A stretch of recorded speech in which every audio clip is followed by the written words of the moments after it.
declaration by the representatives of the United States of America in General Congress assembled.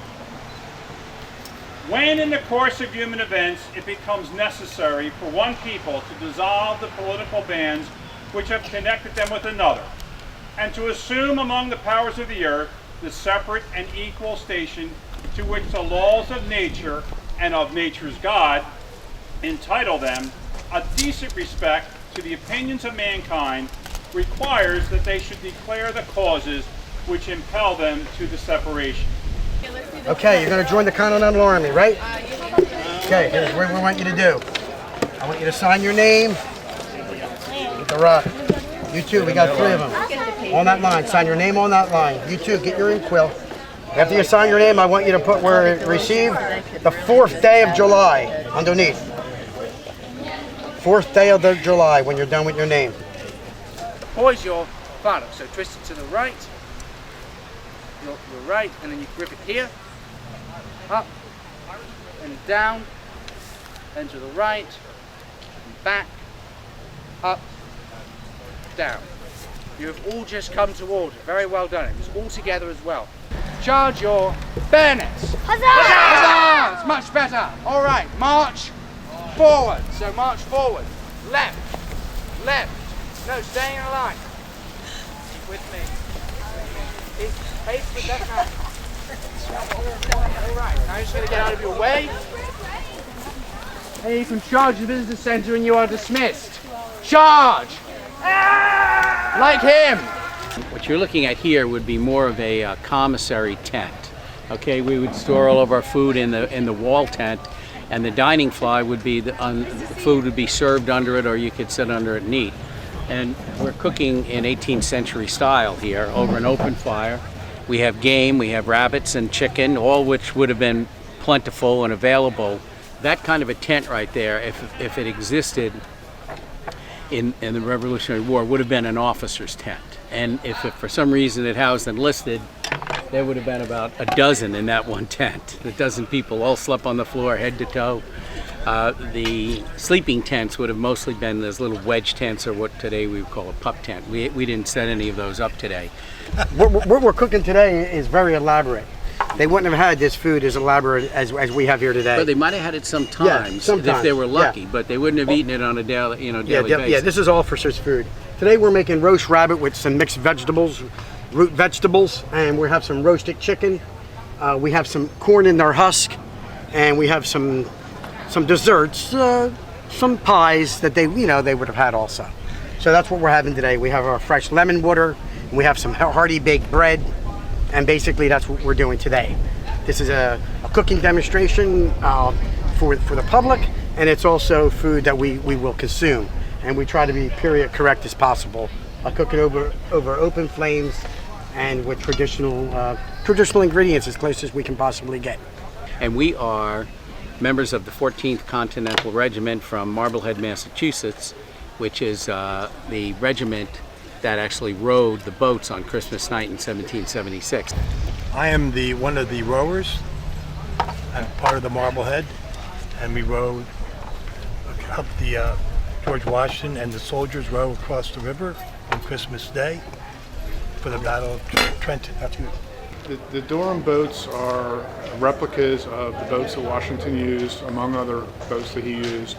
These boats were called Durham boats. They come from Durham, Pennsylvania, which is where the iron ore center of Pennsylvania was. The boats are basically designed to go downriver, not across the river. So these are very difficult to handle going across the river. The boats themselves are about 4,600 pounds. It takes 12 crew to run them. Once the thing's fired, first thing we do, we'd go in with something called a worm. It's kind of like a giant corkscrew, and scrape anything out. Then we would take this end, it's called a sponge, and we'd shove it in there, twirl it around, and basically clean the barrel out. Then we take a cartridge, put it in there, take the ramrod end, shove it all the way in, make sure it's in there. Then we'd have a slow burning fuse here, which is always lit. Well, it's not lit right now, obviously. And the touch hole would be under this shield. We'd simply touch it down and boom! And John Locke wrote that our rights come from God. Our rights include life, liberty, and the pursuit of property. Jefferson changed that concept from pursuit of property to pursuit of happiness. We hold these truths to be self-evident, that all men are created equal, that they are endowed by their Creator with certain unalienable rights, that among these are life, liberty, and the pursuit of happiness. The second most important concept included in here is that the just powers of government are derived from whom? The people, the consent of the governed. It is the right of the people to alter or to abolish it, and to institute new government, laying its foundations on such principles and organizing its powers in such form as to them shall seem most likely to affect their safety and happiness. And on the 4th of July celebrations, 100 years after the Revolution, most people don't realize there's a little hollow hole on the bottom of the anvil from the foundry. Because when they went to pound out the feed, it left a little divot. And they'd have two anvils with two divots. And they'd do what they call blow the anvil. They would put one anvil upside down, fill it with gunpowder, put the other anvil on top, seal it with clay, light it, and run. Because that anvil would go about 40 feet in the air. So that was their way to celebrate the 4th of July. They'd blow their anvils. About 2 years ago, when my father and the artist who designed this artwork did the reenactment, the crossing here at Washington's Crossing, I was here with my family and really wanted to do something because I knew that the park was having a difficult time displaying information to the public. So we took it upon ourselves to design something that will be very beneficial to the public, and I think it turned out. Of course.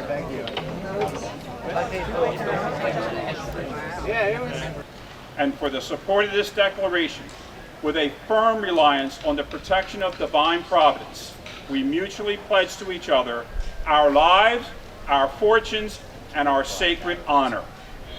Signed by order and behalf of Congress, John Hancock, President. 3 cheers for the Continental Congress. Hip hip! Huzzah! Hip hip! Huzzah! Hip hip! Huzzah! Thank you all for your attention to the reading of this fine document. This is a fine day, not only for the colony of Pennsylvania, but for the United States. Long live these states united. Hip hip! Huzzah! Hip hip! Huzzah! Hip hip! Huzzah! Thank you. Have a good one. Stay hydrated. And happy 4th and drink.